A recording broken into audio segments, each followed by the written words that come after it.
What is the relative age effect? Barnsley et al. 1992 defines the relative age effect as the overall difference in age between individuals in the same age group, which may result in differences in performance.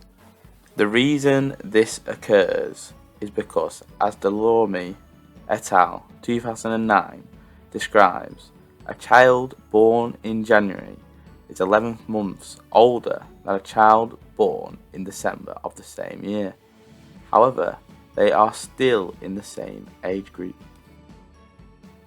But what effect does the relative age effect have on sport?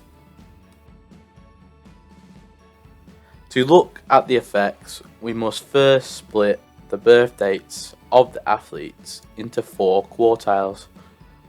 First, January to March.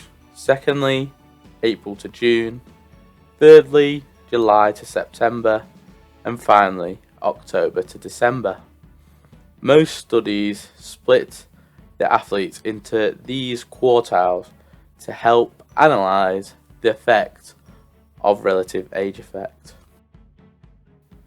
Ford and Williams 2011 state that athletes born early within an annual youth age group selection year are more likely to be selected for sports teams and talent development programs than those born later in the year.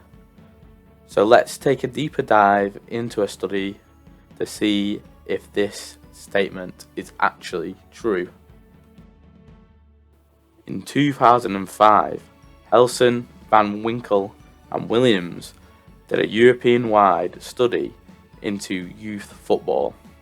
This study was done across 10 European countries and included 2,175 participants. They were all trying to find out whether what quarter of the year an athlete was born affected their selection for a national team. The results found across the 10 different countries, the youth teams contained 43.38% of the players born in the first quartile, 27.52% were born in the second, 19.79% in the third, and shockingly only 9.31% of players were born in the final quartile. This is not just a theme exclusive to football. Weir et al. 2010 found it also had an effect in women's ice hockey. They found 60% of the women registered with Hockey Canada were born in the first half of the year, and only 16.82% were born in the final quartile of the year. The relative age effect is present in most team sports such as football, rugby and ice hockey, and even some individual sports such as swimming and tennis. However, there have been absence in sports dependent on technique or skill rather than physical attributes, for example shooting. Is the relative age effect an issue? The relative age effect can be an issue as it could lead to some very talented athletes not being selected for professional teams, or leading them to drop out of sport altogether. But how can this be dealt with? One way is through biobanding. Malina et al. 2019 describe biobanding as the process of grouping athletes on the basis of attributes associated with growth and maturity rather than their age.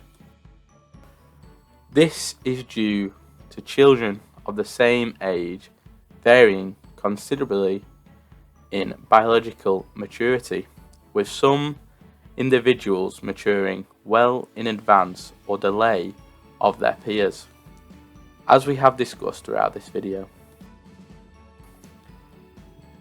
Biobanding can help combat the relative age effect, as it puts all athletes on an even playing field, and as Abbott et al. 2019 concludes, biobanding competition places a unique demand upon athletes of differing maturation levels when compared to chronological formats without reducing the physical demands. This means all athletes will be able to showcase their technical talent without being advantaged or disadvantaged by their physicality.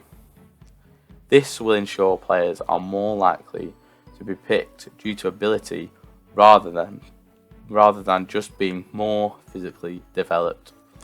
This would only be a good thing for sport, as it will lead to more talent coming through.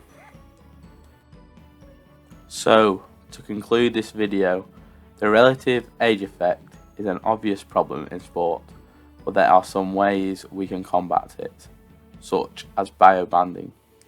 Join me in my next video, where I'm going to take a deeper look at some of the theories that influence the relative age effect. Thanks for watching.